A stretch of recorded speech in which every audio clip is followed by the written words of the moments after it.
Hi, it's Govinda Singh, 1984, Gavlove 84 Aria of OSNST, and I just want to get something off my mind. It's about Sikhism, Sikhi. When we were little, because we couldn't speak Punjabi, me and my sisters, our parents told us to simply recite the 10 Sikh Guru names and meditate Vaheguru. So we would be like Guru Nanak Dev Ji, Guru Angan Dev Ji, Guru Amar Das Ji, Guru Ram Das Ji, Guru Arjan Dev Ji, Guru Har Gobind Ji, Guru Har Krishan Ji, Guru Har Rai Ji, Guru Tegh Bahadur, and Guru Gobind Singh. And we were told that after Guru Gobind Singh, the Sri Guru Granth Sahib is our final Guru. And when you're little, it's because of what you've been told by your elders. That's what you accept to be your truth. And that was just the norm. But as you get older, you experience your own experience in life. You have your own spiritual journey. And so what you become may not necessarily be what you were taught when you were little. So the way I've concluded my opinion is Guru Gobind Singh established the Khalsa Panth. And to me, Khalsa Panth means freedom. Freedom of religion, freedom of expression, freedom of conscience, because those were the freedoms that were being taken away from us by the far-right Hadithists during the 17th century. So it means freedom to me. But it's like, in the current situation we're living in, it seems authoritarians, I think I'm pronouncing it right, dictators within the Punjab community are very oppressive of how we can talk about Sikh history, what we can depict in movies or theatres, and a lot of our freedom of expression and freedom to write or express our opinions have to be reviewed or assessed by a panel before we can either write a story about the Sikh history or produce or write a film where we would like living, breathing actors to depict the gurus throughout our history, but we're not allowed to do that. And I don't really feel that's as that denial or that strictness has anything to do with the actual Guru Gobind Singh Khalsa Panth. I think that's just more to do with people who have an oppressive nature and a dictatorial nature within Punjab. So what I've concluded as an older person, firstly, I believe in the scientific evolution. I believe all humans evolved from primates, and not just gorillas and chimpanzees in Africa, but orangutans, rhesus monkeys, langur monkeys, spider monkeys, just the various mammals or primates that we evolved from. That's what I believe. And when we got to an intelligent state, evolved human beings wrote down religious scriptures of how they believe we were created. So I don't take literally any religious scripture, whatever it may be, but I believe there's good morals and values and good verses and good spiritual wisdoms that can benefit you throughout your life, that if you apply to your life will be good for your spiritual journey. And so what I've concluded is, in regards to the Khalsa Panth, when Sri Guru Gobind Singh sealed the Guruship, I believe he can seal the Guruship for the Khalsa Panth, meaning for the Khalsa Panth there will not be a living spiritual master to lead the Khalsa Panth. Any spiritual wisdom or knowledge the Khalsa Panth need, they will find in the Guru Granth Sahib, and the final living Guru for the Khalsa Panth is Sri Guru Gobind Singh, and I accept that. But I don't feel you can seal the Guruship for other Sangats, because people, though we teach our history that we have 10 Sikh Gurus from the 14th century to the 17th century, people adhere to the teachings of one Guru more than the other. So even though they're all our Gurus, not everyone has a calling or finds appealing one particular Guru. Some people are more into another Guru than another Guru. So I don't believe you can seal the guruship for other sangats.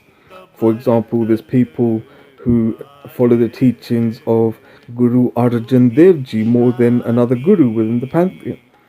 And there's people who follow the teachings of Guru Amar Das Ji. And there's people who are more adhere more to, especially the Afghani Singhs, the Afghani community. They follow the teachings of Guru Nanak Dev Ji more than any other particular guru. So I feel that the sangats such as Guru Arjan Dev Ji, they will have people who will teach the community, the sangat, the teachings of the particular guru, whether it's Guru Arjan Dev Ji or Guru Nanak Dev Ji, and they'll also share their opinions and views and wisdoms and their philosophies that may not be mentioned in any scripture, just due to the experience and wisdom of life, what they've experienced throughout their life, and they share that with their congregation, and it gains them a following where people rever them as their personal guru. So I believe the other sangats such as Guru Nanak Dev Ji Sangat, Guru Amar Das Ji, and Guru Ram Das, Guru Arjan Dev Ji, even Guru Har Gobind and Har Krishan, it's like branches out. Rather than having a straight line where it's just Guru Nanak Dev Ji, Guru Angan Dev Ji, Guru Amar Das Ji, Guru Ram Das, Guru Arjan Dev Ji, and it just goes in a straight line. I believe these sangats of the various previous gurus before Guru Gobind Singh will have branches, and these branches will be stretching out in people's villages and the communities where these particular sangats, where people are called to a particular teaching of a guru more than another sangat. And I believe these sangats will be led by living spiritual masters. So I believe the Khalsa Panth can have the guruship sealed for the military order and the way of life and the strict way of life in regards to the Khalsa Panth. And I believe that they can seal the guruship for the Khalsa Panth. But I don't believe you can apply that sealing of the guruship to other sangats. I don't believe that you can seal the guruship for a Guru Arjan Dev Ji Sangat or Guru Amar Das Sangat, where they teach the teachings of those particular gurus more than the other verses, because that's what they relate to and what appeals to them more. And I believe there will be spiritual masters who will lead other sangats. So currently what the situation is you'll have the Bindrawala, the distorters of Guru Gobind Singh Ji's struggle and message, who will say that Guru Gobind Singh is the final guru and only Guru Granth Sahib is the guru for all Punjabis.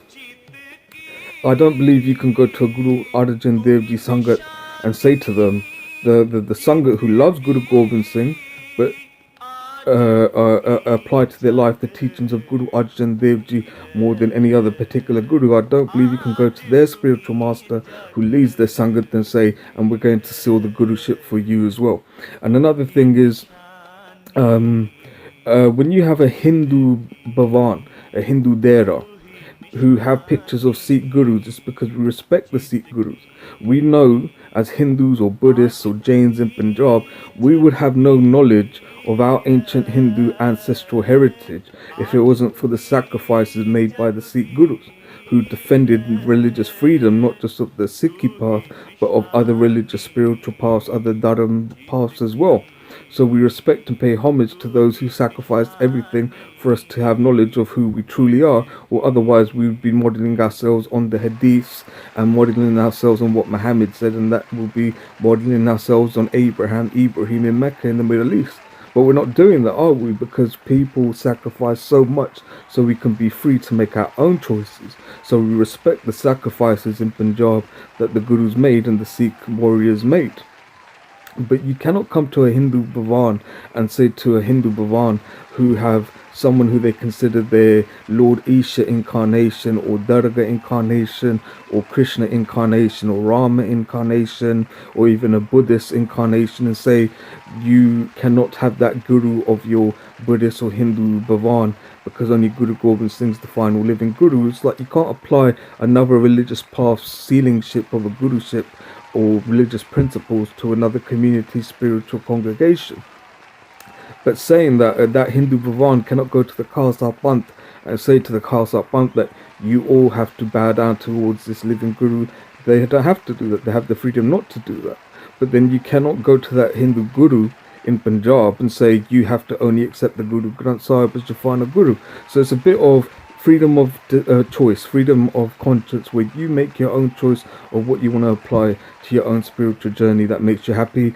If people do things that you don't really do yourself, you have no right to say that they're not allowed to do that. They have to do as you do, and people can't force their way on you, and you can't force your way on them. Just apply to your own life what makes you happy, as long as you're not raping someone or molesting or murdering someone. How you find your spiritual satisfaction and your spiritual gratification is really no one else's business. So I'm a liberal progressive. I'm into democratic socialism, and I think you can tell that by the way I talk about Punjabi Sikh history. Peace.